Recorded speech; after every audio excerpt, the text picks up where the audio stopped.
Bem-vindos, pessoal! No tutorial de hoje a gente vai fazer um girassol e esse acho que é o tutorial mais fácil que eu já fiz até hoje aqui. A gente vai começar utilizando algo redondo como molde para o miolo desse girassol. Depois que estiver pronto, a gente pega o tom de marrom que tem na paleta ou mais de um tom. Você pode usar quantos tons você quiser de marrom ou diferentes diluições de um tom de marrom só. E vai fazendo bolinhas dentro do miolo de diferentes tamanhos, de forma totalmente aleatória. Vai preenchendo com bolinhas grandes, bolinhas pequenas, bolinhas mais claras, mais escuras, tentando encostar uma bolinha na outra, mas não sobrepondo, só encostando.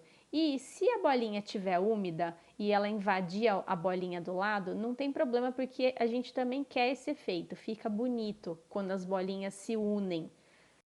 Note também que vão ficando espaços cada vez menores entre as bolinhas, mas eu quero que você preencha todos os espaços, até ficar bem pouquinho branco no miolo.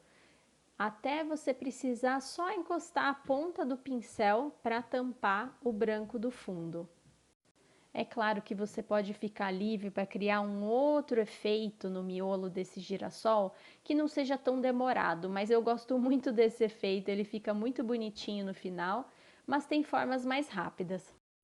Agora com o pincel mais grosso eu vou pegar o meu tom de amarelo mais claro da paleta ou que ele esteja bem diluído. Se você só tiver um tom de amarelo, não tem problema. Você usa ele bem diluído e faz a técnica da folha. Começa com a ponta do pincel, usa o corpo, achatando o pincel e volta para a ponta.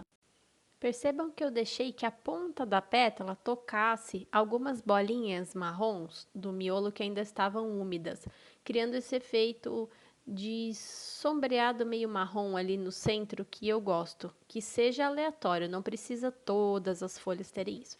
Então aqui eu continuei fazendo a pétala com as diluições mais fortes, né, as maiores diluições, para que a tinta fique clara. E depois eu fui carregando com um pouco mais de pigmento o pincel, fazendo folhas sobrepostas à primeira camada. Então, eu estou fazendo uma segunda camada de pétalas. Lembrando que a cada nova camada de pétalas eu tenho que deixar a camada anterior secar, senão a tinta vai misturando, né? Aqui a gente não quer o efeito molhado sobre molhado, e sim sobreposição de camadas. Agora eu misturei com bastante laranja e o siena e tô fazendo essas cores um pouco mais alaranjadas para ser a última camada de pétalas do meu girassol. E para finalizar, eu faço algumas últimas pétalas meio tortinhas, bem alaranjadas, para dar mais naturalidade para o girassol.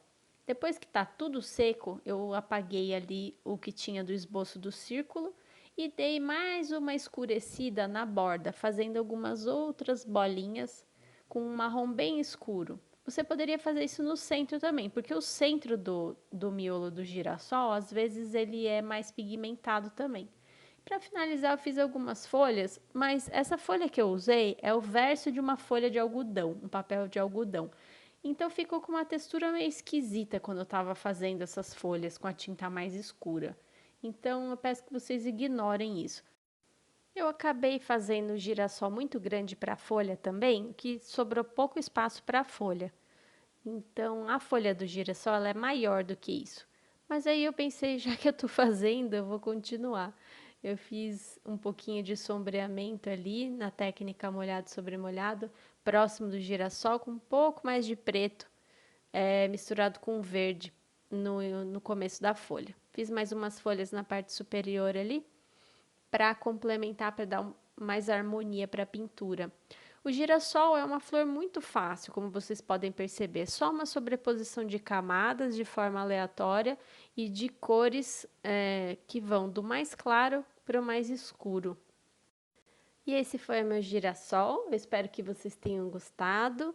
Deixe aqui nos comentários as suas sugestões. Um beijão, pessoal!